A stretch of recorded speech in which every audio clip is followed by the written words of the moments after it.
하늘에 계신 저희들의 아버지, 오늘 저희가 주 앞에 나와 저희의 마음과 생애를 펼쳐놓고 예배드립니다.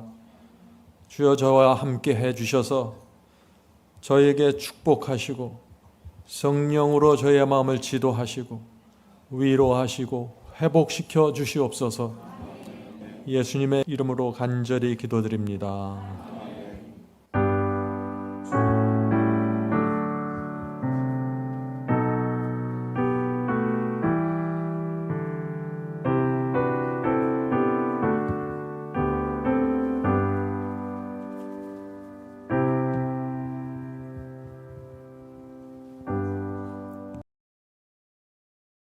함께 찬송으로 하나님께 영광을 드리겠습니다.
모두 무릎 꿇고 기도드리겠습니다.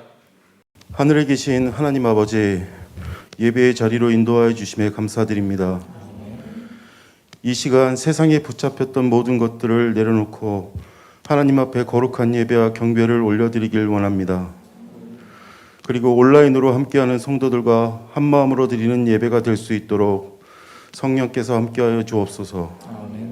하늘에 계신 아버지, 그리스도의 십자가에서 이루신 우리를 위한 완전한 대속과 그리스도의 성육신의 생애의 모본을 따라 우리의 생애도 죄에서 승리할 수 있음을 굳게 믿습니다. 그리하여 참된 믿음으로 말미암는 의의 경험으로 인도하시는 하나님의 능력을 통해 저희의 삶과 생애가 주 앞에 온전한 자들로 세워져 나가게 하여 주옵소서.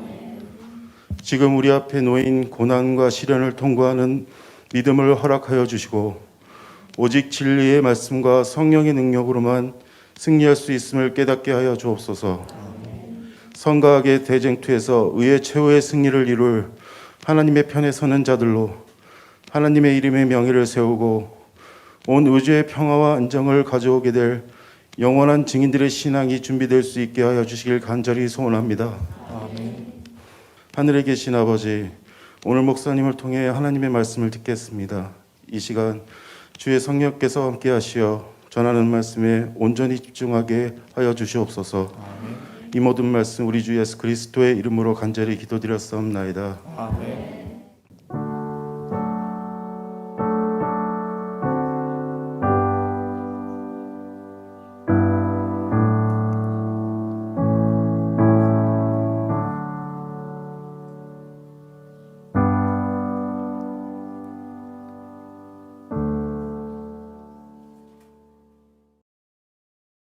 이제 준비된 특별 찬양을 듣겠습니다. 특별 찬양을 들으신 후에 목사님께서 하나님 말씀을 대언해 주시겠습니다. I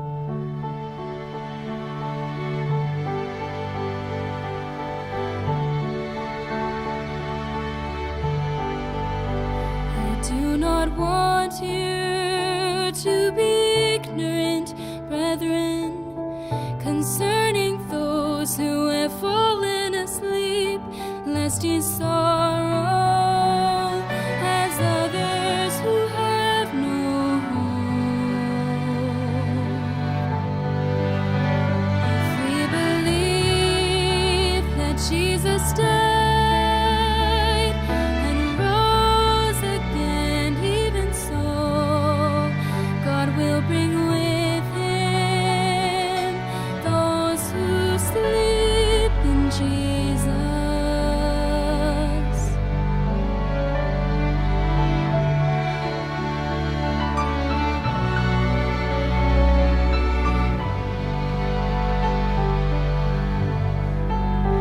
For this we say to you by the word of the Lord,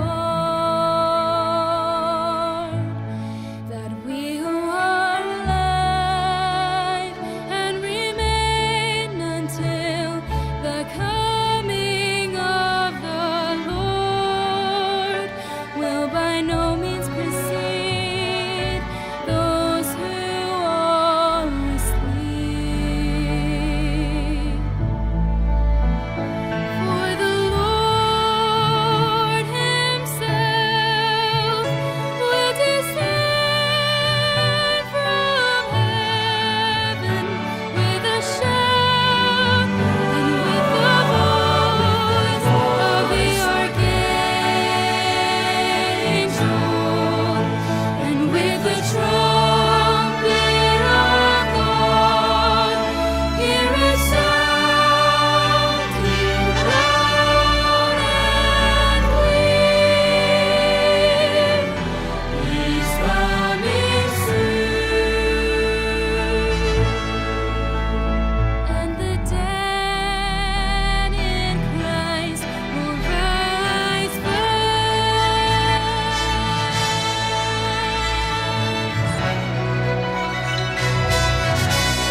When we who are alive and remain shall be caught up together with them in the clouds to meet the Lord in the air. And thus we shall always be with the Lord. We'll always be with the Lord.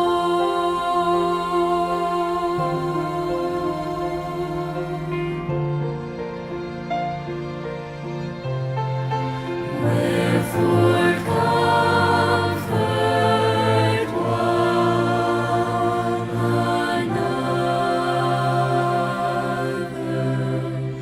with these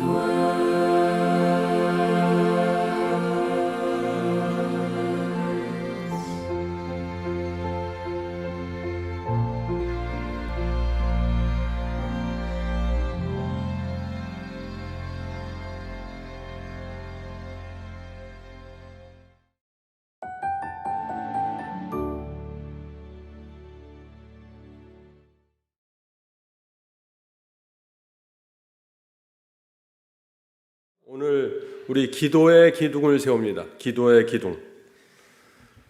기도하지 않는 신앙은 가짜입니다. 왜 이렇게 단정적으로 말씀할 수 있냐면은 우주의 왕 하나님을 믿고 신뢰한다면 기도하지 않을 수 없습니다. 왜요? 기도가 유일하게 하나님과 연결되는 통로이기 때문입니다. 말씀을 읽고 명상하는 것은 내가 하는 것입니다. 그러나 기도는 곧바로 하나님을 향해서 올라가는 것입니다. 그래서 우리가 기도, 이 기도를 어떻게 해야 되고 우리가 무엇을 간구해야 되는지 정확하게 이번 기회에 확인하게 되길 제가 간절히 바랍니다. 이번 교과 공부를 하면서 제가 참 회개를 했습니다. 제가 기도가 너무나 부족했구나. 정말 더 열심히 더 하나님께 가까이 가고 기도해야겠다 하는 생각을 다시 한번 하게 되었습니다. 기도의 용사들입니다. 그냥 기도하는 사람이라고 하지 않고 기도의 용사라고 했습니다. 용사, 이 군대 용어죠. 대쟁투에서 우주법정에서 기도하는 사람이 되어야 한다는 것입니다. 기도하는 사람과 기도하지 않는 사람은 하늘과 땅 차이입니다. 기도는 중요한 무기이고 방패입니다. 자, 저는 오늘 기도에 대해서 들어가기 전에 좀 근본적인 좀 질문을 드리려고 합니다. 그것은 이 질문입니다. 여러분은 기도를 합니까? 아니면 기도 생활을 합니까? 기도 생활을 해야 됩니다. 이 둘은 완전히 다른 것입니다. 기도하는 사람은 많습니다. 믿지 않는 사람들도 기도해요, 급하면은.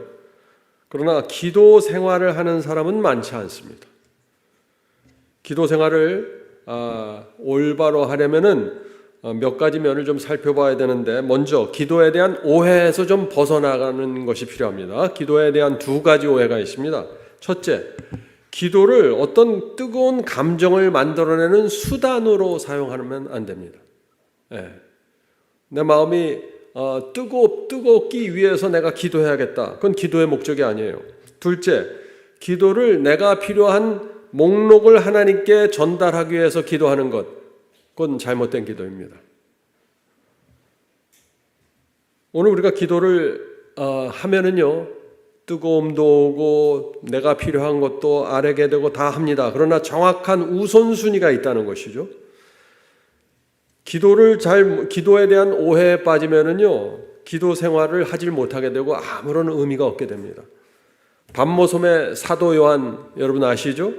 또 중세기의 왈덴신들, 종교 개혁자들, 그들이 어떤 뜨거움을 위해서 기도했을까요? 그들이 어떤 생활의 어떤 필요를 위해서 기도했습니까? 아니잖아요. 그들이 왜 기도했습니까? 그들은 승리를 위해서 기도했고 하나님의 뜻이 무엇인가 그것을 알고 이루기 위해서 기도한 것입니다. 그들이 당하는 핍박과 가난과 어려움을 극복하고 이겨내고 하나님의 증인으로 서기 위해서 기도한 것입니다. 이렇게 기도하면은 우리의 감정이 풍요로워지고 안정적이 되고 확고하게진다. 감정을 위해서 기도하는 것이 아니라 하나님의 뜻을 이루기 위해서 기도하고 나가면은 우리의 감정 또한 풍요로워지고 안정적이 된다 하는 것입니다. 자, 질문 드리죠. 기도는 무엇입니까? 어떻게 해야 됩니까? 아주 중요한 질문입니다. 기도를 할 때 어떻게 해야 되는지 예수께서 가르쳐 주신 그 기도를 해야 된다는 것입니다. 예수께서 너희는 이렇게 기도하라 하고 패턴을 주셨어요. 근데 그 패턴을 보면은 한마디로 대쟁투와 우주법정의 기도라는 것입니다. 자, 오늘 그 말씀을 볼까요? 마태복음 6장 7절부터 13절입니다. 마태복음 6장 7절부터 13절. 기도할 때 이방인과 같이 믿지 않는 이방인과 같이 중언부언하지 말라. 저희는 말을 많이 하여야 들으실 줄을 생각하느니라. 성도 여러분, 우리가 기도할 때 어느 양 이상으로 해야 된다는 부담감을 가지면 안 돼요. 우린 정확하게 최고의 지성을 가진 하나님과 소통하는 것입니다. 왜 우리가 거기서 쓸데없게 그냥 중언부언하면서 불필요한 말을 해요? 그러므로 저희를 본받지 말라. 구하기 전에 너에게 있어야 할 것을 하나님 너희 아버지께서 아시느니라. 우리는 하나님의 자녀입니다. 자녀는 아버지가 다 책임지는 것입니다. 자녀의 필요는 아버지가 다 들여다봅니다.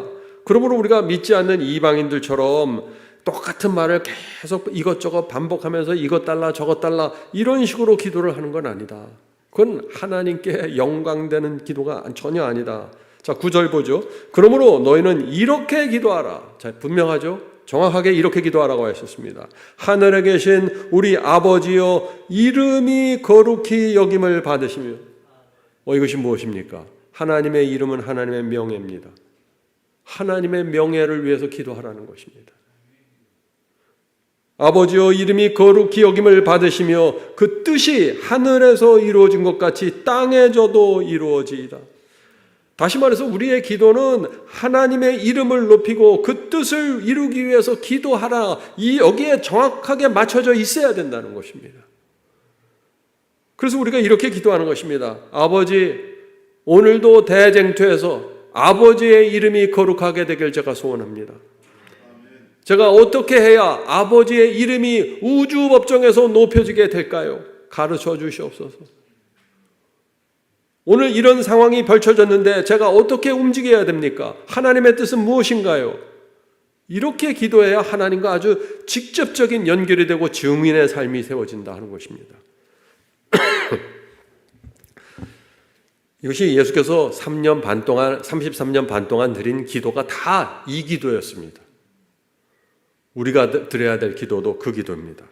물론 우리가 살면서 필요한 것들 얼마든지 구할 수 있습니다. 우리 아버지시니까요. 그래서 11절에 하나님께서 또 예수께서 가르쳐 주십니다. 11절.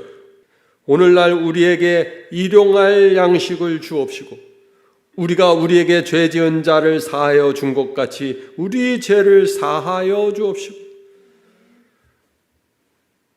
우리가 오늘 하루 필요한 양식을 주시옵소서. 그렇게 기도할 수 얼마든지 기도해도 된다는 것입니다. 그런데 중요한 것은 뭐예요? 반드시 죄를 용서받아야 되고 용서해 주어야 한다는 것입니다. 내가 범한 죄가 있으면 용서를 받아야 되고 다른 사람을 또 용서해 주어야 한다는 것입니다. 여기서 막히면 기도 생활이 막히게 되는 것이에요. 다른 사람을 용서 안 해주는데 어떻게 기도가 나오겠어요? 내가 내 죄를 하나님께 죄사함을 받지 않은데 고백하지 않는데 어떻게 기도가 나오겠어요? 13절. 우리를 시험에 들게 하지 마옵시고 다만 악에서 구하옵소서. 오늘 예수께서 가르쳐 주신 이 기도를 드리면은 이것이 100% 응답받는 기도의 비밀이라 하는 것입니다. 성도 여러분, 예수께서 가르쳐 주신 이 기도 어디에 모든 초점이 맞춰져 있습니까? 대쟁투와 우주법정의 증인에 맞춰져 있는 것입니다. 네. 우리서 이렇게 기도하는 삶을 살면 우리의 생애가 놀랍게 변화된다는 것입니다. 그동안 여러분들이 여러분 방식으로 기도를 했을 텐데 오늘 이후로 우리가 배우는 이 기도의 방식대로 적극적으로 좀 바꿔나가게 되길 제가 간절히 바랍니다. 기도는 마치 친구에게 하는 것처럼 하나님께 그 심정을 펴놓는 것이다. 기도는 하나님을 우리에게로 내려오게 하심이 아니요 우리로 하여금 그에게로 올라가게 하는 것이다. 이 기도의 정의 정확하게 붙잡아야 됩니다. 기도는 하나님께서 내려와서 내 뜻을 들어달라고 요청하는 것이 아니에요. 기도는 내 뜻을 관철시키는 주장이 아닙니다. 기도는 내가 하나님께로 올라가서 하늘 성소로 올라가서 그분의 뜻을 물어보고 그분의 위대하신 뜻이 무엇인지 살펴보고 그 뜻이 내가 어떻게 하면 하나님의 뜻을 이 땅에서 이룰까요? 하고 계속해서 묻는 것이에요. 그래서 우리가 이렇게 기도할 수 있는 것입니다. 주님, 지금 상황이 이런데 주님의 뜻은 무엇인가요? 지금 제가 이런 것들이 필요한데 주님의 뜻은 무엇입니까? 내 뜻대로 마옵시고 주님의 뜻을 이루어 주시옵소서. 이것이 기도의 중심으로 들어가는 것이죠. 기도는 그래서 어떤 시간이야? 기도는 내 뜻이 사라지고 하나님의 뜻이 세워지는 시간입니다. 기도를 하고 났는데 여전히 내 뜻, 내 감정, 내가 생각하는 것이 계속 살아있으면 그건 잘못된 기도예요. 기도를 할 때 처음부터 하나님을 알기 위해서 하늘 성소로 들어가는 것입니다. 우주 법정에 들어가서 무릎 꿇고 기도하는 것이에요. 하나님, 제가 어떻게 이 땅에서 하나님의 증인으로 살 수 있습니까? 자, 기도의 본질을 보겠습니다. 기도의 본질. 그래서 기도의 본질은 제가 이렇게 요약했습니다. 기도는 하나님의 마음을 바꾸지 않는다. 기도는 기도하는 자의 마음을 바꿔서 대쟁투와 우주 법정의 승리를 만든다. 이것이 기도의 본질입니다. 자, 질문 드리죠. 기도할 때 왜 계속해서 하나님의 이름과 명예를 높이고 그분의 뜻을 이루는 데 초점을 맞추어야 할까요? 하는 질문입니다. 왜 내 생활과 내가 필요한 것과 여기에 초점을 맞추지 않고 왜 계속해서 하나님께 초점을 맞춰야 될까요? 하는 질문이죠. 그렇게 기도해야 우리의 삶이 가장 행복하게 됩니다. 하나님의 뜻이 높여져야 내가 행복해지는 것입니다. 하나님은 행복해지는데 나는 불행해진다. 그런 건 없어요. 기도는 참된 행복과 영혼의 평안을 받는 황금 열쇠입니다. 많은 사람들이 이 황금 열쇠, 그리스도인들이 이 황금 열쇠를 다 하나씩 갖고 있는데 사용하질 않아요. 잘못 사용하고 있습니다. 어떻게 해요? 계속해서 나를 위해서 기도하는 것입니다. 내 감정을 위해서, 내 행복을 위해서, 내 장사를 위해서 계속해서 나에게 맞춰져 있는 것이에요. 반쪽짜리 기도입니다. 그런 기도는 반쪽짜리 기도. 잊지 마세요. 기도는 우주적 차원입니다. 기도는 개인 경건의 문제가 아니에요. 기도할 때 사탄이 움직이고 기도할 때 천사들이 움직이면서 대쟁투가 벌어집니다. 우리는 기도를 통해서 하늘 가는 길을 뚫고 전진하는 것이에요. 길이 막혔을 때 뚫어야 되는데 기도를 통해서 뚫는 것입니다. 하나님의 뜻대로 하늘 가길 원하는데 어떻게 해야 됩니까? 기도입니다, 이것이. 그래서 우리는 기도를 통해서 하나님을 높이는 방법을 얻고 하나님의 뜻이 무엇인지 계속해서 묻는 것입니다. 이것이 오늘 우리가 배울 에녹의 생애입니다. 기도는 전능하신 하나님의 무한한 자원을 쌓아둔 하늘 창고를 여는 성도 여러분, 하나님은 무한한 자원을 하늘 창고에 갖고 계신다는 것입니다. 그걸 나눠주길 원해요. 네. 그 무한한 하나님께서 하나님의 자원이 있는데 그것은 지혜이고 용기이고 능력인데 이런 것들을 기도를 통해서 받아내는 것입니다. 그런데 왜 받아야 돼요? 받는 명분이 분명해야 되죠. 하나님의 뜻을 이루기를 원합니다. 하나님의 이름을 높이기 원합니다.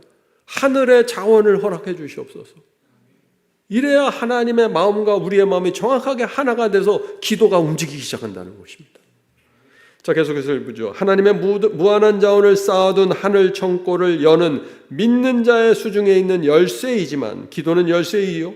하나님의 자녀들은 어찌하여 기도하기를 싫어하는가? 성도 여러분, 기도는 하늘의 엄청난 자원을 받는 황금 열쇠예요. 그래서 우리가 기도하면은 사탄이 두려워서 떨어야 되는 거예요. 그것이 기도예요. 사탄이 지금 여러분이 기도할 때 사탄이 두려워서 떱니까? 아니면 전혀 상관하지 않습니까? 굉장히 중요한 문제입니다. 우리가 하나님의 뜻이 무엇인지 알려고 하고 그 뜻대로 전진하려고 무한한 하늘 창고의 자원을 요구하기 때문에 사탄은 두려운 것입니다. 우리가 기도하기 시작할 때 말이죠. 우리는 기도할 때 내 기도에 대해서 이렇게 생각해야 돼요. 지금 내가 하는 이 기도는 사탄이 두려워하는 기도인가? 아니면 사탄이 무시하고 그냥 건너뛰는 기도인가? 우리가 기도할 때 이것을 생각해 봐야 된다는 것입니다. 오늘 주제 성령절 기억절을 보겠습니다. 여호와께서 내 음성과 내 간구를 들으심으로, 여호와께서 다 들으신다는 거죠. 내가 그를 사랑하는도다. 그의 귀를 내게 기울이셨으므로 내가 평생에 기도하리로다. 시편 116편 116편 1절 2절. 옛날에는 제가 이런 말씀을 읽을 때 이것이 하나의 그냥 시적인 표현인 줄 알았어요. 이게 하나님을 사랑하니까 이렇게 표현하는구나. 아니에요. 이건 실제적인 기도예요. 시편 기자가 왜 평생 기도하겠다고 했습니까? 하나님께서 실제적으로 내 기도를 들으시고 내 기도에 귀를 기울이신다고 알기 때문에 평생 기도하는 것이죠. 하나님과 각 사람과의 관계는 마치 이 지상에 그분의 돌보심을 나누어 가질 다른 영혼이 전혀 없는 것처럼 그렇게 개별적이고 완전하다. 하나님께서 우리를 1대1로 돌보신다는 것입니다. 우주를 운영하시는 하나님께서 이 세상에 나 하나밖에 없는 것처럼 내 기도를 들으신다는 거예요. 엄청난 얘기 아닙니까? 그런데 기도하지 않는 건 뭐예요? 이건 완전히 비극입니다. 기도하지 않는 건 비극이에요. 자, 이제 우리가 일요일 소지로 넘어가겠습니다. 일요일 소지부터 다니엘, 에녹, 모세의 기도를 우리가 살펴보게 됩니다. 그들이 어떻게 기도했는지, 그들의 기도를 살펴보면은요, 우리가 앞으로 어떻게 기도해야 되는지가 정확한 답이 나오죠. 자, 일요일 소지 신실한 다니엘. 기도로 막힌 길을 뚫었습니다. 자, 교과 첫 문장이, 일요일 소지 첫 문장이 이렇게 시작됩니다. 다니엘은 성경의 위대한 영웅이다. 자, 다니엘이 성경의 위대한 영웅인데 어떻게 이 영웅이 되었냐? 기도를 통해서 영웅이 되었다. 교과 80페이지 보겠습니다. 하나님의 영이 그 안에 있고 하늘로부터 크게 사랑받는 사람이었기 때문이다.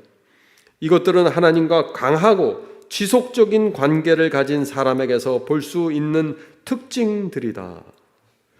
다니엘의 위대함은 하나님과 강한 관계입니다. 강한 연결이에요. 하나님과 강하고 지속적인 관계를 맺었습니다. 어떻게 알 수 있어요? 다니엘이 18세에 바벨론의 포로로 소년의 나이로 끌려왔습니다. 그리고 86세 노인이 될 때까지 바벨론 제국이 무너지고 메데 페르시아가 들어오는 수많은 격변들이 일어났어요. 바벨론 왕국의 중심에 들어가서 살았습니다. 그런데 그는 한 번도 흔들리지 않았습니다. 원수들조차 이렇게 고백했어요. 자, 다니엘서 6장 5절. 이 원수들이 이 다니엘을 시기 질투하는 사람들이 이렇게 다니엘을 판단하는 것입니다. 이 다니엘은 그 하나님의 율법에 대하여 그 틈을 얻지 못하면 그를 고소할 수 없으리라. 하나님의 율법을 무너뜨릴 수밖에 없는 법령을 만들지 않으면 이 공격할 수 없다고 지금 얘기하는 거죠. 여러분들 그 사자굴에 들어가는 이야기는 잘 아실 것입니다. 이 원수들이 다니엘에 대해서 정확하게 이해하고 있었어요. 다니엘은 68년 동안 신실하게 살았습니다. 계속해서 다니엘은 하나님을 위해서 기도하고 그분의 명예를 높이길 기도했고 그분의 뜻이 바벨론 궁정에서 살지만 페르시아로 들어왔지만 이 하나님의 뜻이 계속해서 이루어지길 기도한 것입니다. 그래서 다니엘이 무한한 하늘의 자원을 끌어다 쓸 수 있었다는 것입니다. 성도 여러분 잊지 마세요. 무한한 하늘의 자원을 끌어다 쓰기 원하십니까? 하나님의 뜻을 구하셔야 됩니다. 하나님의 이름을 높이기를 구하셔야 돼요. 그래야 하늘 창고가 열리는 것입니다. 교과 질문 보겠습니다. 다니엘서 2장 20절 23절 읽어보라. 다니엘이 기도한 이유는 무엇이며 이 기도에서 무엇을 배울 수 있는가? 자, 이 장면이 뭐냐면요, 느부갓네살 왕이 꿈을 꿨는데 꿈을 다 잊어버렸죠. 네, 내용을 잊어버렸어요. 그래서 바벨론의 박사들을 다 모아놓고 내가 꿈을 꿨는데 기억이 안 난다. 한번 너희들이 맞춰봐라. 그걸 어떻게 맞춰요? 자기가 꿈을 꿨는데 알 수가 없는 거죠. 왕이 분노해서 모든 박사들을 죽이라고 명령을 합니다. 이제 다니엘도 죽을 위기에 처했습니다. 그때 이 다니엘이 즉시 히브리의 세 청년을 모아서 함께 하나님께 간구했습니다. 어떻게 기도했을까요? 항상 같은 것입니다. 하나님의 이름과 명예를 높이기 원합니다. 하나님의 거룩한 뜻이 이루어지길 기도합니다. 그렇게 대쟁투와 우주법정의 기도를 드렸습니다. 그때 하나님께서 응답해 주셨습니다. 느부갓네살 왕 꿈을 알려주셨어요. 그가 꾼 꿈은 금은동철 신상의 꿈이다. 그것은 세상 역사가 앞으로 어떻게 이루어질까 하는 것을 예언한 것이다. 앞으로 2600년 동안의 놀라운 장구한 역사를 예언으로 펼쳐주신 거예요. 자, 그런데 이 꿈과 해석을 느부갓네살 왕에 전해야 되는데 이 전하면 이건 굉장히 위험한 것입니다. 왜요? 바벨론이 무너진다는 게 포함되어 있기 때문에 그런 거예요. 다니엘이 전했을까요? 다니엘은 그대로 전했습니다. 금머리 바벨론이 무너지고 은나라 가슴이 올라올 것입니다. 알려주었어요. 다니엘이 그때 어떻게 느부갓네살 왕 앞에서 자기가 죽을 수도 있는데 어떻게 이걸 전할 수 있었을까? 자, 다니엘서 2장 20절 보세요. 20절 21절. 이것이 이 다니엘의 신앙입니다. 지혜와 권능이 그에게 있도다. 지혜와 권능이 하나님에게 있도다. 때와 기한을 변하시며 왕들을 패하시고 왕들을 세우시며. 이것이 다니엘의 믿음이에요. 다니엘에게 세상 왕은 아무것도 아니라는 것입니다. 왕들을 패하고 세우는 것은 하나님의 결정이라는 것입니다. 그래서 이 예언을 그대로 전했던 것이에요. 하나님이 누구인지를 알아야 됩니다. 그러면 어떤 위기에서도 하나님께 간구하고 그분의 뜻을 따르게 되고 하나님의 용사가 되는 것입니다. 성도 여러분, 하나님의 이 기도의 용사가 되는 첫 번째 방법은 뭐예요? 하나님의 권세와 능력과 지혜를 아는 사람들입니다. 그것을 구하게 되는 것이죠. 우리는 기도하지 않아요. 기도할 때 현실 속에서 내가 생각하는 것이 이루어지기를 원해요. 지금 주님, 제가 이 길을 가는데 뭐가 막혔네요. 이 길을 열어주세요. 내가 생각하는 방법대로 열어주세요. 이렇게 자꾸 기도한다고. 그러니까 하나님께서 하나님의 무한한 자원을 열 이유가 없는 거예요, 지금. 교과 질문, 다니엘서 6장 10절, 11절을 읽어보라. 이 구절은 다니엘에 대해 무엇을 말해주는가? 자, 이것은 페르시아 시대로 넘어간 장면입니다. 페르시아 왕의 조서가 내려졌습니다. 30일 동안 페르시아 왕 외에 어느 신에도 기도하면은 사자굴에 던진다는 명령이 내려졌습니다. 다니엘의 선택은 이제 둘 중 하나입니다. 기도를 멈추든지 사자굴에 들어가든지. 자, 교과 80페이지 보죠. 다니엘이 하루 3번 창가에서 예루살렘을 향해 기도하던 것은 누구나 예측할 수 있는 일이었다. 다니엘이 오랫동안 항상 하루 3번 창문을 열고 기도해 왔어요. 그래서 페르시아 왕궁의 모든 사람들이 다 알고 있었어요. 다니엘은 하루에 3번 꼭 창문을 열고 기도한다는 걸 다 알고 있었어요. 그런데 만약 왕의 조서를 발표한 후에 그 다음 날부터 창문을 닫으면 어떻게 될까요? 창문을 닫으면 어떻게 돼요? 다니엘이 겁먹고 기도 안 하는구나. 다니엘이 죽음이 두려워 하나님을 배반했다는 소문이 온 성에 퍼지는 것입니다. 그것은 하나님을 부인하는 것이었어요. 다니엘은 창문을 닫을 수 없었습니다. 다니엘은 담대하지만 침착하고 겸손하게 세상의 모든 권세도 하나님과 자신 사이에 들어올 수 없다는 사실을 행동으로 선언하였다. 만약 여기서 다니엘이 이렇게 해서 사자굴에 들어가는 거 다니엘이 생각 안 했겠어요? 바보가 아닌데. 당연히 자기가 창문을 열고 기도하면은 자기는 사자굴에 간다는 걸 인지하고 지금 하는 것입니다. 그러나 다니엘이 창문을 열고 무릎을 꿇고 기도했을 때 우주 법정에서 큰 승리의 기쁨이 올라온 것입니다. 사탄이 머리를 숙이는 것이에요. 하나님께서 얼마나 기뻐하셨을까요? 그래서 이 기도의 용사가 되는 한 가지 방법이 있는데 그것은 뭐냐면 기도의 목적이 항상 하늘 법정과 대쟁투에 딱 맞춰져야 된다는 것이죠. 제가 요즘 이 우주 법정의 그 진리를 계속해서 반복해서 여러분에게 나누고 있죠. 기도할 때 내가 앞으로는 우주 법정에 들어가서 그 안에 들어가서 무릎 꿇는 것을 내가 연상하면서 기도해야겠구나. 이런 생각을 하게 되었습니다. 그래야 기도가 살아나는 것이에요. 자, 영감의 교훈 453장입니다.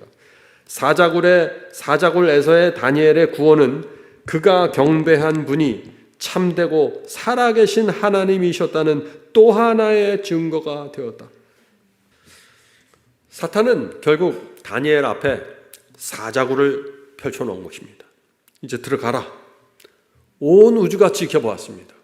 거기서 다니엘이 마음을 바꿀 수 있으니까요. 또 밑에서 사자들이 으르렁거리는 소리가 들려오죠.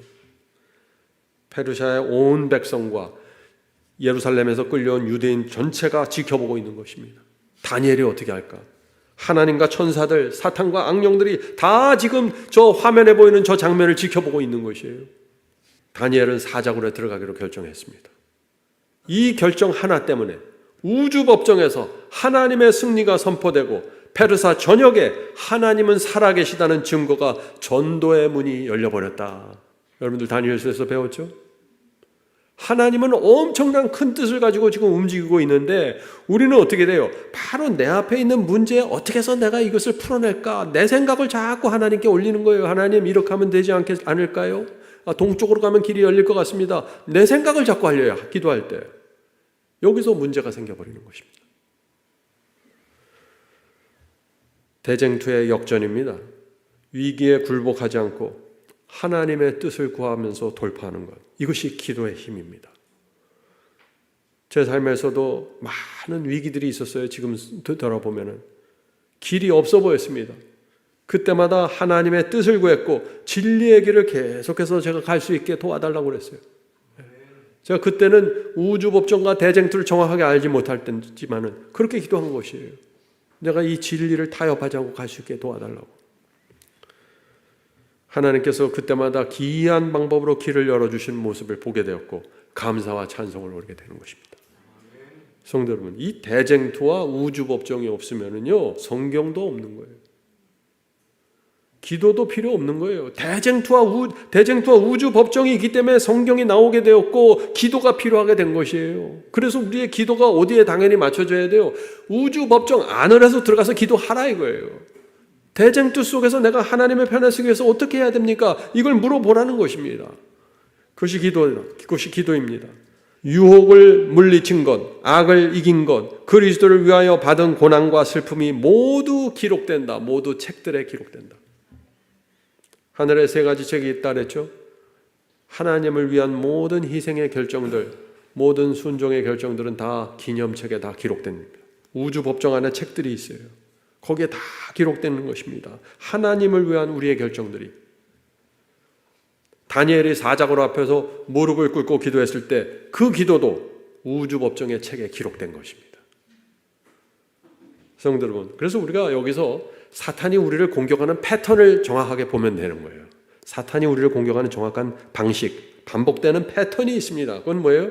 사탄이 우리를 위기로 몰아갑니다. 어떻게 해요? 경제적으로, 아니면 사람 사이의 관계로, 아니면 어떤 것으로 계속해서 위기로 몰아가요.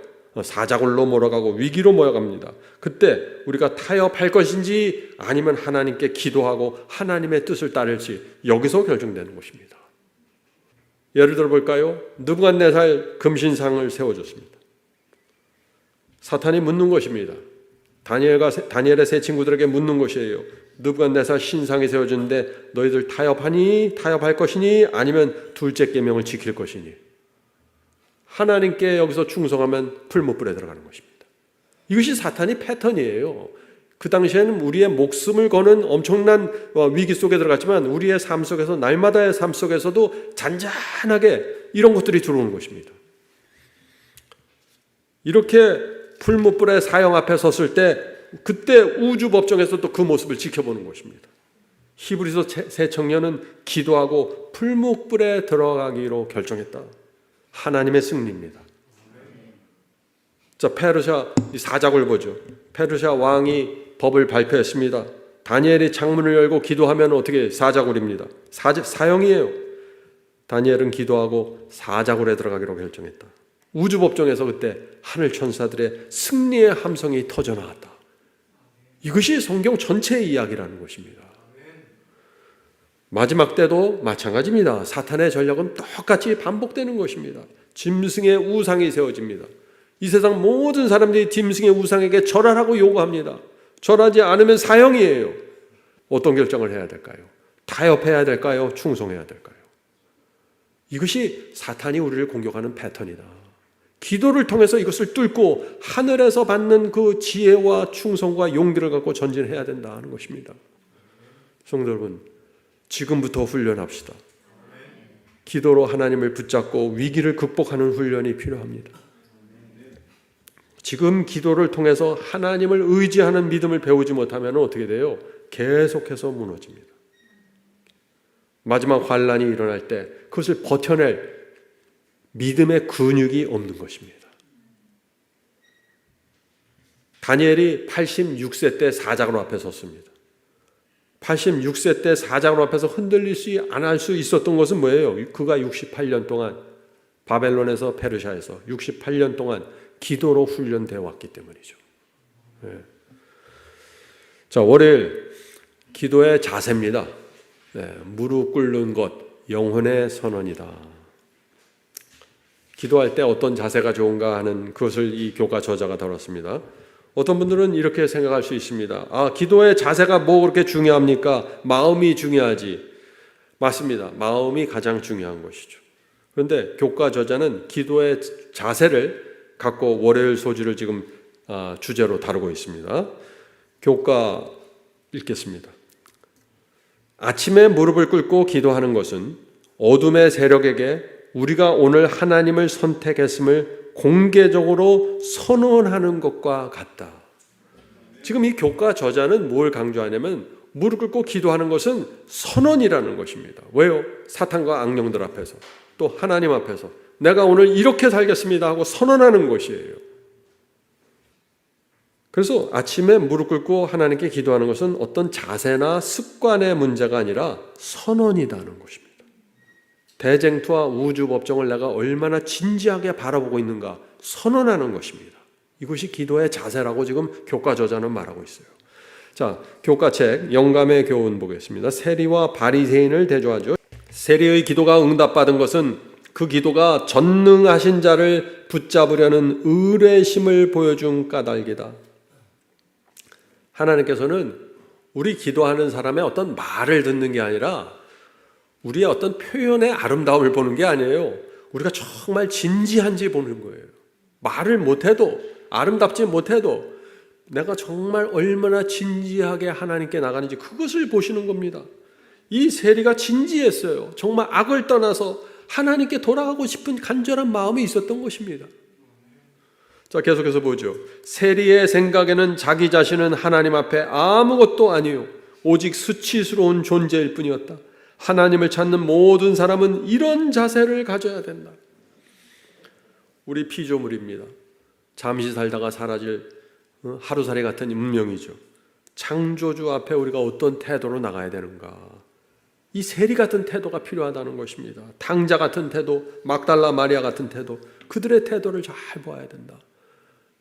제가 처음에 교인이 됐을 때 기도할 때 그 표현, 내가 어떻게 표현하고 내가 어떻게 말해야 될까, 여기에 신경을 썼어요. 아니에요. 하나님께서는 우리의 말에 속질 않아요. 우리 말 자체에 감동받는 분이 아니에요. 우리의 마음 중심을 들여다보면서 하나로 연합이 되는 거예요, 그냥. 계속해서 읽어보죠. 믿음, 곧 자신을 의지하는 마음을 버리는 믿음으로 주님께 간구하는 궁핍한 자들은 무한하신 하나님의 능력을 붙잡아야 한다.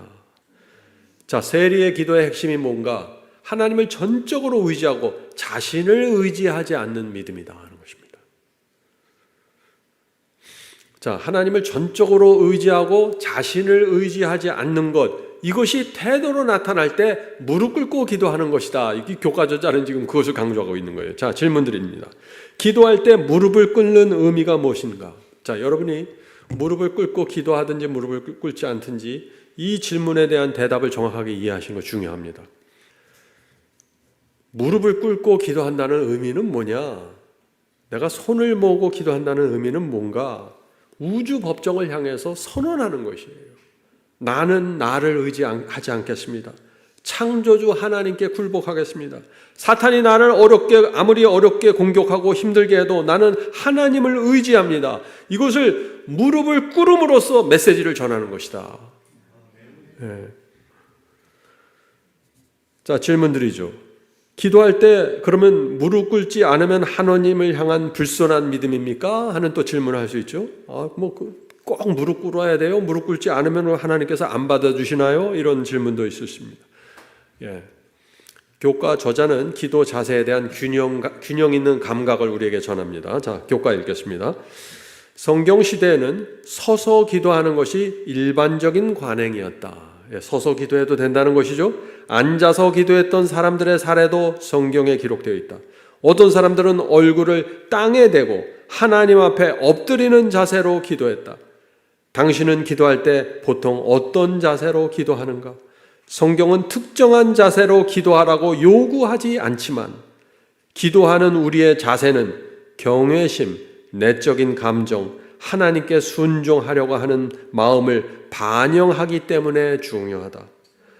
무릎을 꿇을 수 없는 사람도 있다.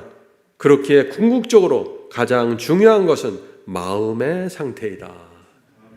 이해되시죠? 가장 중요한 것은 기도하는 내 마음의 자세입니다. 우리가 어떤 때 너무 피곤해서 무릎 꿇기 어려울 수도 있죠. 또 무릎 꿇으면 이 관절이 불편해서 오히려 기도에 집중하지 못하는 분들도 계십니다. 그래서 무릎 꿇는 기도를 하나의 표준으로 정할 수는 없어요. 그것은 성경적이 아닙니다. 자, 교과 읽어보죠. 무릎을 꿇을 수 있지만 그렇게 하지 않고 있다면 다음에는 무릎을 꿇고 기도해 보라. 그것이 하나님과의 교제에 어떤 영향을 미치는지 살펴보는 것은 어떤가 하고 제안을 합니다. 무슨 얘기냐면 교과 저자가 지금 말하고 있는 것은 어떤 사람은 기도하는데 집중을 잘 못해요. 어떤 사람은 기도할 때 진지한 마음으로 기도를 잘 못합니다. 그럴 때는 무릎을 꿇고 해보십시오 이렇게 말하는 거예요. 왜냐하면 우리가 무릎을 꿇을 때 우리의 자세를 통해서 우리의 마음이 집중이 되고 자세가 마음을 바꾸고 마음이 기도를 바꾸고 기도가 삶을 바꾼다.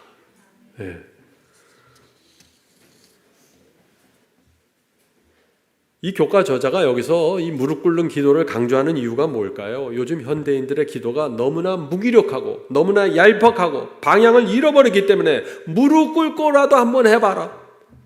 그럼 마음 자세가 좀 달라지지 않겠니? 이 말을 하는 거예요. 무릎 꿇는 것은 제가 다시 말씀드리면 단순한 신체 행위가 아니라 우주 법정에서 드리는 나의 선언이라는 것입니다. 그래서 저도 중요한 기도할 땐 저도 모르게 무릎을 꿇게 돼요. 이게 너무나 중요한 기도이기 때문에. 나는 하나님의 주권 아래에 있다. 나는 내 뜻이 아니라 하나님의 뜻을 따르겠다. 이 뜻을 나타내는 선언과 메시지가 무릎 꿇는 것으로 표현될 수 있다. 지금 이렇게 말하고 있는 것입니다. 자, 다니엘서 6장 10절 보겠습니다. 다니엘이 이 조서의 어인을 찍힌 것을 알고도, 자, 이 페르시아의 그 법이 통과되는 그것을 말하는 거죠. 그 방에 예루살렘으로 향하여 열린 창에서 전에 행하던 대로 하루 3번씩 무릎을 꿇고 기도하며. 다니엘은 무릎 꿇고 기도했습니다. 이게 얼마나 중요한 기도예요. 당연히 무릎 꿇고 기도하겠죠. 성도 여러분, 오늘 제가 여기서 좀 말씀드리고 싶은 것은 내가 가장 집중할 수 있는 기도 자세가 무엇인가. 반드시 무릎 꿇라는 게 아니라 내가 정말 우주 법정에 들어서 기도하는데 어떤 자세로, 지금 내가 가정에서, 교회에서, 자동차에서 상황마다 다르겠죠. 그때 가장 집중할 수 있는 자세로 기도하면 되는 것입니다. 자, 화요일 서지 보겠습니다. 주와 동행하며 대화한 에녹. 에녹에게 기도는 행사가 아니라 숨쉬는 공기였다라는 것입니다. 에녹의 삶은요, 마지막 성도들이 반드시 알아야 될 삶입니다. 왜 그럴까요? 왜 우리는 에녹을 반드시 알아야 될까요? 에녹은 살아서 승천하는 성도들을 예표하기 때문이죠. 마지막 시대 여자의 남은 자손 에녹처럼 살아서 승천합니다. 죽음을 맛보지 않고 하늘로 승천했던 두 사람이 있습니다. 누구예요? 에녹과 엘리야죠. 그래서 여자의 남은 자손에게 구약시대 두 인물이 중요하다. 누구예요? 에녹과 엘리야입니다. 에녹과 엘리야의 신앙이 우리 속에 깊이 새겨져야 된다. 그들이 어떤 기도를 했고 어떤 삶을 살았는지. 자, 교과 질문 보겠습니다. 창세기 5장 22절부터 24절을 읽어보라. 우리는 에녹에 대해 정확히 무엇을 알고 있는가? 자, 에녹은 하나님과 동행하는 자라고 했는데 에녹에 대해서 뭐 많이 설명하진 않아요. 자, 창세기 5장 24절 보겠습니다. 300년을 하나님과 동행하였으며 자녀를 낳았으며 에녹이 하나님과 동행하였더니 하나님이 그를 데려가심으로, 하늘로 데려가심으로 세상에 있지 아니하였더라. 성경은 에녹에 대해서 두 가지를 얘기합니다. 첫째, 에녹은 300년 동안 하나님과 동행했다고 했습니다. 하나님과 동행한다는 건 뭐예요? 함께 걸어간다는 것입니다. 동행은 함께 걸어가면서 하나님께 계속 물어보는 거예요. 그것이 동행입니다. 대화하면서 말이죠. 이것이 하나님께서 가장 기뻐하시는 삶이다. 둘째, 에녹에 대한 두 번째 표현은 하나님이 그를 데려가셨으므로 그는 세상에서 없어졌다 하는 이 표현이에요. 그래서 성경은 에녹에 대해서 무슨 업적이나 기적이나 어떤 위대한 사역을 말하지 않고 그는 하나님과 동행하였다, 이 말씀만 두 번 반복해요. 성도 여러분, 에녹의 삶, 에녹의 그 삶을 한 줄로 요약한 말씀이 뭐예요? 그는 하나님과 동행하였답니다. 성도 여러분, 하나님께서 여러분의 인생을 한 줄 요약으로 쓰신다면 하나님께서 뭐라고 쓰실까요? 우리 김 집사님의 인생을 한 줄 요약으로 하나님께서 성경에 기록하면 뭐라고 쓰실까요? 그거 한번 생각해 보셨나요? 내 인생을 하나님께서 한 줄로 뭐라고 쓰실까? 굉장히 중요한 것입니다. 이 사상은. 아직 내 인생에 한 줄 요약이 없는 분들은 이제부터 찾아야 됩니다. 내 남은 인생에 한 줄 요약을 남겨야 돼요. 내가 무엇을 향해서 가고 있는지 말이죠. 자, 영감의 교훈. 에녹에게 있어서 기도는 영혼의 호흡이었으며 그는 바로 하늘의 분위기 가운데 살았다. 제가 교인이 돼서 참 이해하기 어려웠던 말이 이 말이었어요. 에녹에게 있어서 기도는 영혼의 호흡이었다. 자, 어떻게 기도를 매 호흡할 때마다 하는 것도 아니고 이게 무슨 의미일까? 우리는 숨을 쉬기 위해 특별한 결심을 하지 않죠. 숨은 그냥 쉬어집니다. 에녹에게 기도가 그런 것이었다는 것입니다. 에녹에게 기도는 특별한 행사가 아니에요.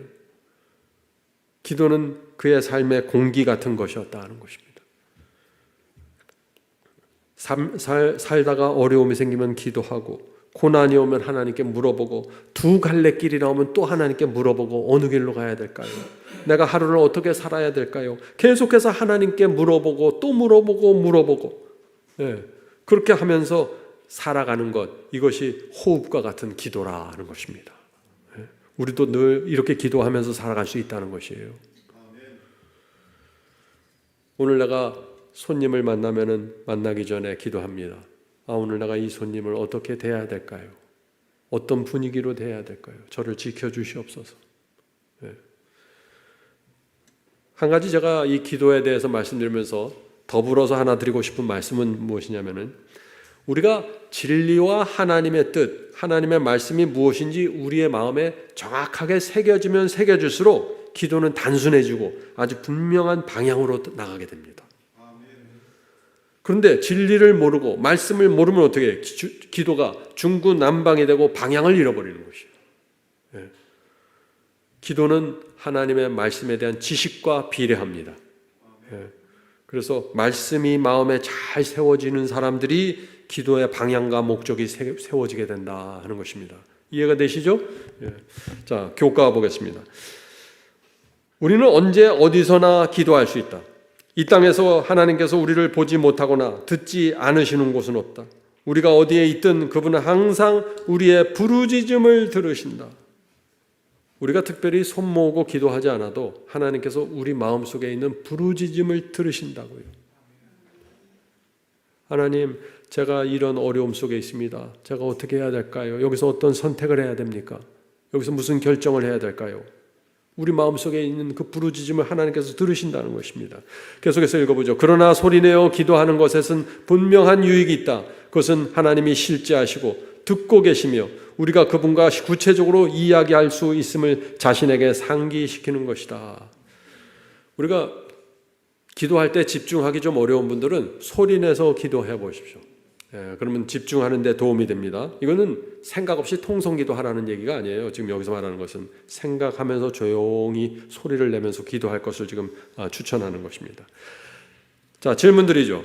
기도가 영혼의 호흡이 된 삶은 구체적으로 어떤 것일까요? 우리의 삶이 기도하고 함께 가는데 에녹이 어떤 삶을 살았길래 기도가 영혼의 호흡이라고 했는가? 이제 그 질문입니다. 활동적인 생활 가운데서 에녹은 하나님과의 교통을 꿋꿋이 유지하였다. 그의 일이 더 커지고 더 분주하게 될수록 그는 더 부단히 그리고 간절하게 기도하였다. 한동안 백성 가운데 머물며 교훈과 행실의 모본으로 그들의 유익을 위해 일한 후에, 자, 에녹도 직장 생활했어요. 일터가 있었습니다. 근데 그들에게 갈 때마다 이 에녹의 마음은 항상 교훈과 모본으로 그들에게 유익을 주기 위해서 일터로 갔다는 것이에요. 이것이 이 기도가 영혼의 호흡인 사람의 삶이라는 것입니다. 그렇게 유익을 위해서 한동안 일한 후에 그는 물러나 하나님만 주실 수 있는 거룩한 지식을 갈망하고 목말라하며 잠시 한적한 곳에서 지내곤 하였다. 자, 에녹의 삶이 어떤 삶인지 보이시죠? 에녹은 운둔해서 산 사람이 아닙니다. 그는 바빠질수록 더 기도했다 그랬어요. 이게 중요한 포인트입니다. 많은 사람들이 바빠지면은 가장 먼저 무엇을 포기할까요? 기도를 포기합니다. 두 번째 뭘 포기할까요? 말씀 공부를 포기합니다. 왜요? 일을 해야 되니까. 일에서 무너지는 것이에요. 일이 많아서 무너지는 게 아니라 이 기도와 말씀을 포기하면서 일에 매달리니까 신앙이 무너져 버리는 것입니다. 에녹은 그렇게 살지 않았다는 것이죠. 에녹은 정반대였습니다. 일이 커질수록 분주해질수록 더 깊이 기도했어요. 그리고 그는 사람들과 한참 어울린 다음에 또 한적한 곳으로 물러나서 또 하나님과 교제하면서 다시 영적으로 회복하는 시간을 가졌다는 것입니다. 이렇기 때문에 에녹이 300년 동안 하나님과 동행할 수 있었다는 것입니다. 에녹도 우리와 똑같은 인생을 살았습니다. 자, 질문 드리죠. 에녹이 기도로 하나님과 동행한 결과가 무엇이었습니까? 하나님과 동행한 결과, 히브리서 11장 5절입니다. 에녹이 죽음을 보지 않고 옮기었으니 저는 하나님을 기쁘시게 한 자라 하는 증거를 받았느니라. 에녹의 이런 삶, 그의 삶과 기도는요, 하나님을 기쁘시게 한 거예요. 사탄이 에녹을 그렇게 이렇게 저렇게 힘들게 하고 이 삶이 고단하고 어려운 일들이 많았어요. 이 노아 홍수가 오기 직전입니다. 이 시대가 얼마나 악했겠어요. 그 시대가. 그러나 에녹은 계속해서 우주 법정을 향해서 기도하는 삶을 살았습니다. 하나님을 위한 증인이 되었어요. 가장 큰 기쁨을 드린 것입니다. 그래서 하나님께서 데려가신 것입니다. 살아서 승천하는 자들의 표상이다 이것이. 하나님과 교제함으로 에녹은 점점 더 하나님의 형상을 반영하였다. 경건하지 아니한 자들까지 그의 얼굴에 찍힌 하늘의 인상을 경외심을 가지고 바라보았다. 자, 이것이 기도의 열매입니다. 에녹은 경건한 사람들만 에녹을 존경한 게 아니라 경건하지 않은 사람들도 에녹의 얼굴에 나타난 하늘의 분위기를 보고 경외심을 느꼈다고 했습니다. 성도 여러분, 기도를 하는 사람은요, 기도는 사람의 품성을 바꾸고 품성은 얼굴에 나타납니다. 하나님의 명예와 뜻을 높이는 기도 생활을 계속 살잖아요. 그러면 얼굴의 인상이 달라지고 성품이 달라지면서 하나님의 형상으로 바뀌게 되는 것이에요. 내 분위기가 달라지는 것입니다. 에녹 이야기는 옛날 이야기가 아닙니다. 에녹은 지구 역사 마지막 세대와 깊이 연결되어 있습니다. 에녹의 경건한 품성은 그리스도께서 재강림하실 때 땅에서 구속함을 얻을 자들이 달성해야 할 거룩한 상태를 대표한다.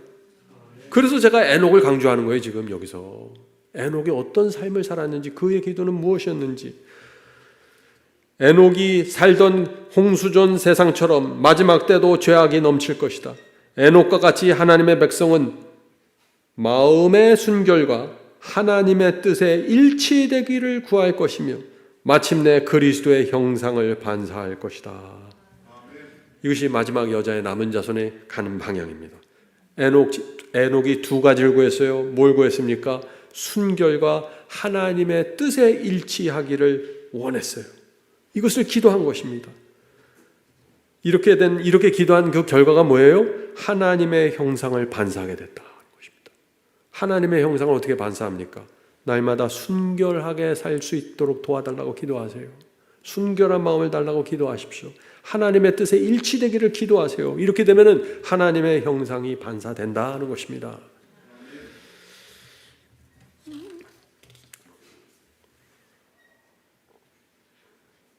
영감의 교훈. 에녹은 주의 뜻을 실행하려고 그것을 더 분명히 알고자 주의 앞에서 기다렸다. 이것이 동행입니다. 주님 뜻대로 살고 싶어서, 그것을 더 분명하고 알고 싶어서 항상 에녹이 주의 앞에서 기다리고 있었다는 것입니다. 주님, 제가 어떻게 가야 됩니까? 어디로 간지 저를 인도해 주시옵소서. 이것이 에녹이었어요. 어린 양이 어디로 인도하든지 따라가는 자들입니다. 수혈소지, 경건한 모세입니다. 교과, 모세의 삶에서 가장 중요한 부분이자 경건한 지도자로서 성공의 비결은 하나님과 끊임없는 소통과 변함없는 관계였음을 거듭 확인할 수 있었다. 자, 모세, 에녹, 다니엘 모두 같습니다. 결국 모두 같아요.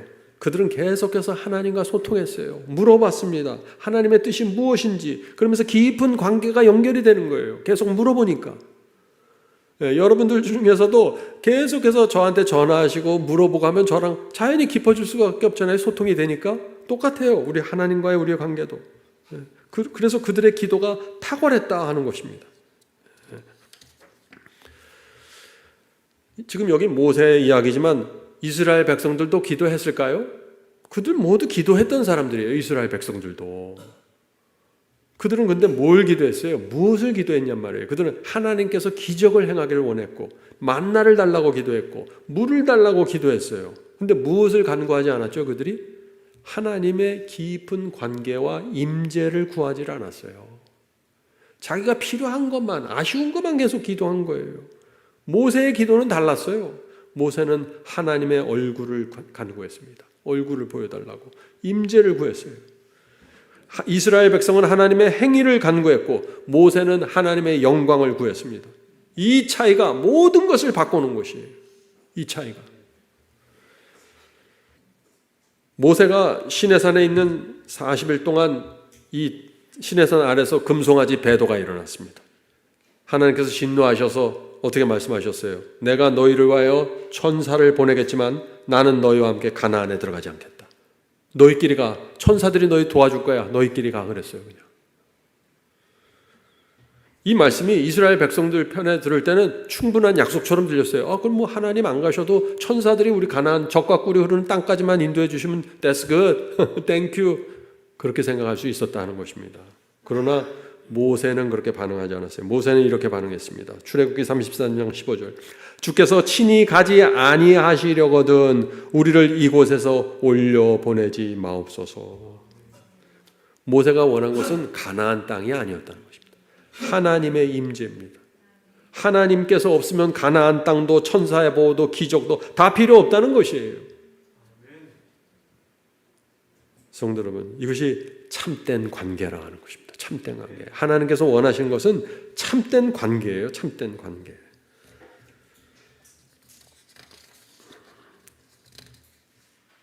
자, 우리 목요일 소지로 넘어가겠습니다. 목요일 소지. 모세가 백성을 위해 중보하다. 생명을 건 기도입니다. 금송아지 배도가 일어났습니다. 모세가 산에서 내려와 3,000명의 배도자들을 죽음으로 심판했습니다. 3,000명이 죽은 이유가 뭐예요? 하나님 책임입니까? 아니죠. 하나님께서는 그들이 죽지 않을 기회를 다 주셨어요. 그들에게 기회가 주어졌어요. 모세가 외쳤습니다. 여호와 편에 있는 자는 나오라고 다 얘기했어요. 근데 그들이 끝까지 나오질 않았어요.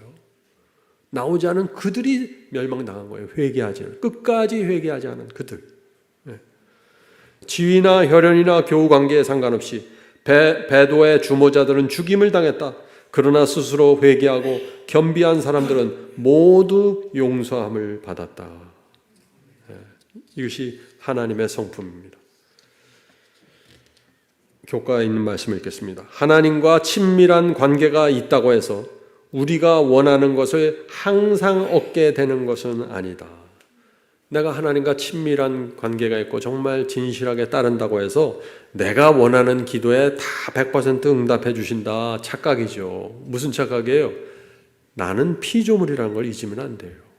이 상황에서 내가 반드시 이게 필요하고 이렇게 해야 될 것처럼 보여도 하나님의 뜻은 다를 수 있다는 것입니다. 하나님은 창조주입니다. 창조주의 뜻을 전적으로 믿고 따라야 됩니다. 세상은 앞으로 점점 더 힘들어질 것입니다. 지구 역사의 마지막 환란이 온다고 요한계시록은 말하고 있습니다. 누가 그날에 승리하게 될까요? 누가 그날에? 하나님을 전적으로 의지하는 자들입니다. 모세처럼 의지하고 다니엘처럼 의지하고 에녹처럼 의지하는 자들이 최후의 승리를 얻게 되고 기도하는 용사들이 그날 구원받게 된다는 것입니다. 감사합니다.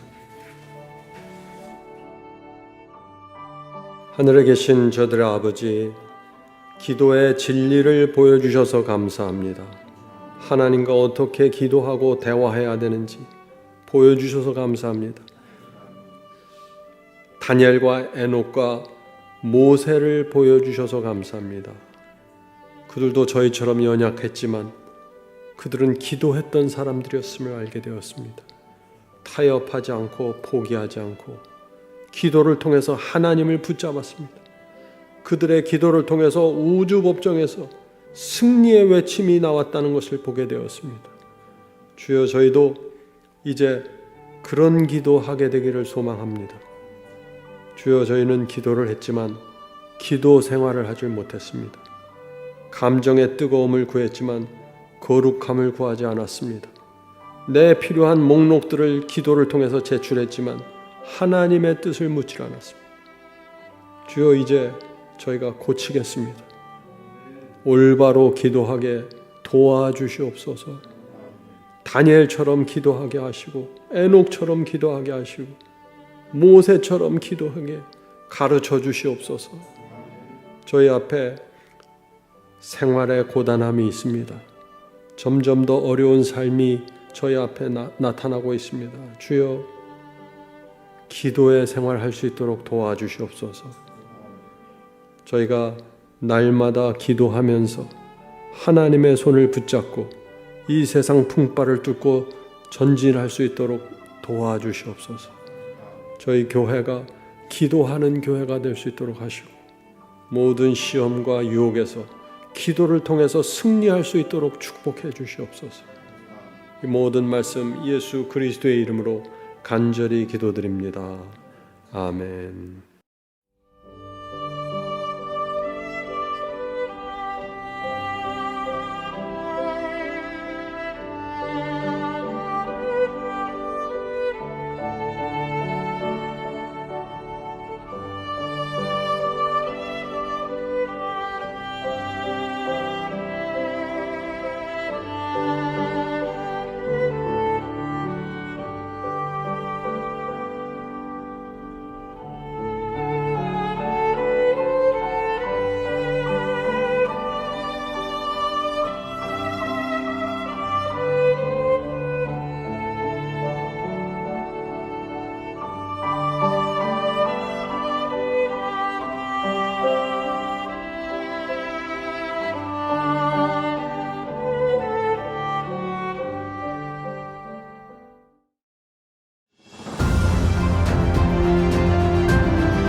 안녕하십니까. 온라인 성경 공부방을 소개합니다. 온라인 성경 공부방 바이블 칼리지는 한 번 시작하면 다음 강의가 기다려지는 아주 매력있는 성경 연구 과정입니다. 바이블 칼리지는 이런 성도들을 위해서 준비되었습니다. 나는 성경을 여러 번 읽었지만 그 의미를 이해할 수 없습니다. 교회를 오래 다녔지만 성경을 너무나 모릅니다. 바쁜 틈을 내서 성경 공부 모임을 찾지만 별 도움이 안 되고 지루합니다. 성경을 체계적으로 공부하고 싶은데 그런 곳을 찾지 못했습니다. 신앙을 오래 했는데 거듭남과 성화 그리고 참된 구원의 경험이 무엇인지 아직 잘 모르겠습니다. 요한계시록 예언을 공부하고 싶은데 알기 쉽게 가르치는 곳을 찾지 못했습니다. 이런 분들은 바이블 칼리지로 오시기 바랍니다. 바이블 칼리지는 전 과목이 온라인으로 진행됩니다. 핸드폰으로 공부하기 원하는 분들은 스마트폰에서 마지막 사명 앱을 검색하여 앱을 다운받으시면 공부하실 수 있습니다. 오늘부터 공부하실 수 있습니다. 바이블 칼리지의 공부는 2단계만 거치면 곧바로 시작할 수 있습니다. 첫째, 본 영상의 댓글 상단에 있는 바이블 칼리지 링크를 클릭하면 등록 페이지가 나옵니다. 자, 둘째, 그 등록 페이지로 가시면은 거기서 아이디와 비밀번호를 정하시고 그 하단에 있는 등록하기를 클릭하면 곧바로 공부를 시작할 수 있습니다. 오늘 공부를 시작할 수 있습니다. 성도 여러분, 이번 기회에 바이블 칼리지에 오셔서 성경을 이해하고 성경을 공부하는 그리스도인이 되시기를 간절히 바랍니다. 성령께서 여러분을 하나님의 말씀으로 인도해 주시기를 제가 간절히 기도드립니다.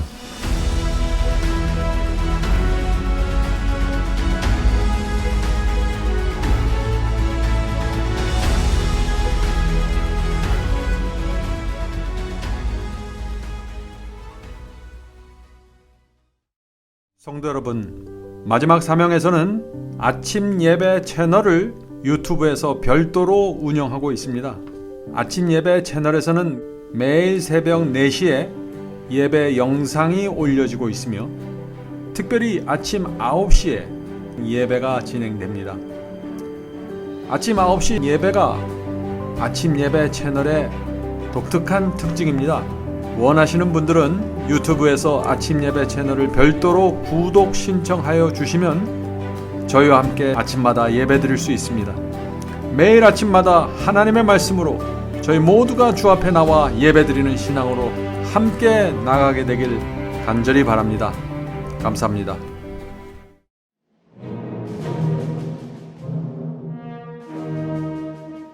이것으로 오늘 예배를 마치겠습니다. 설교 말씀에 대한 감동이나 소감을 웹사이트 하단 게시판에 남겨주시면 감사하겠습니다. 사시는 지역 또는 나라와 함께 간증을 남겨주시면 우리 모두에게 큰 위로와 격려가 될 것입니다. 마지막 사명 사역을 위해 헌금하시기 원하시는 분들은 웹사이트 상단 헌금함에 드려주시기 바랍니다. 성도 여러분의 헌금은 복음을 전파하는 일에 소중히 사용됩니다. 그럼 다음 주 이 시간에 다시 뵙겠습니다. 마지막 사명 인터넷 교회 교우 여러분, 하나님의 은혜와 평강이 함께 하시길 간절히 바랍니다.